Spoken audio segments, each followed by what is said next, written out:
Hi guys, welcome to my channel. आज हम पढ़ेंगे ग्रेड 6 की इंग्लिश चैप्टर नंबर 1 का पार्ट 2। तो हम स्टार्ट करेंगे कंपाउंड वर्ड से।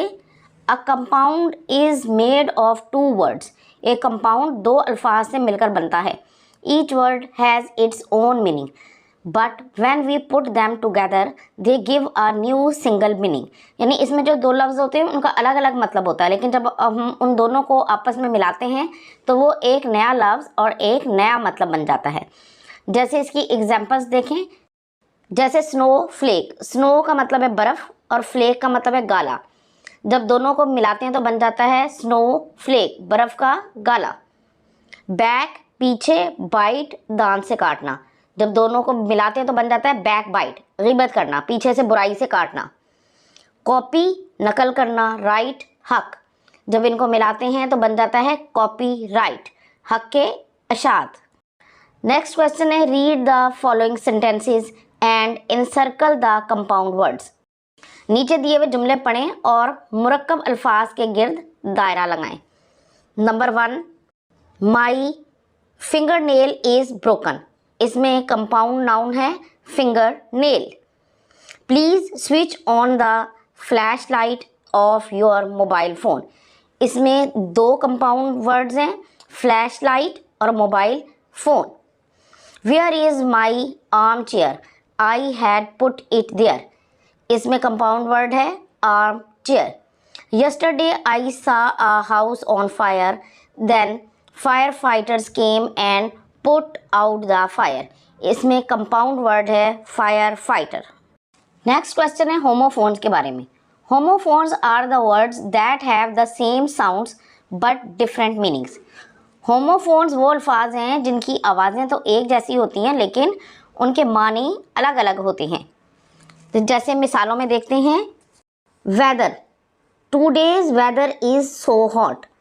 आज का मौसम बहुत गर्म है। वेदर चाहे। I don't know whether she will come to join us और नॉट। मैं नहीं जानता कि वो हम में शामिल होने के लिए आएगी या नहीं। नेक्स्ट वर्ड है सीन। सीन का मतलब है देखा है। Have you seen that book, क्या आपने वो किताब देख ली है। सीन, सीन का मतलब है मंजर। The natural scene of sunrise is beautiful. तुलुए आफ्ताब का मंजर बहुत खूबसूरत होता है। हेयर, हेयर का मतलब है बाल। Her hair colour is brown. उसके बालों का रंग कत्थई है। हेयर, हेयर का मतलब है खरगोश। आई हैव अ हेयर, मेरे पास एक खरगोश है। It has long years and grey eyes. इसके लंबे कान और सुरमई आंखें हैं। Heard, रेवड़, I saw a herd of cows going towards the fields. मैंने गायों का एक रेवड़ खेतों की तरफ जाते हुए देखा। हर्ड, हर्ड का मतलब है सुनना। Have you heard today's breaking news, क्या आपने आज की ताज़ा तरीन खबर सुनी है। देयर, देयर का मतलब है वहाँ। There is no book on the table, मेज़ पर कोई किताब नहीं है। देयर, उनका।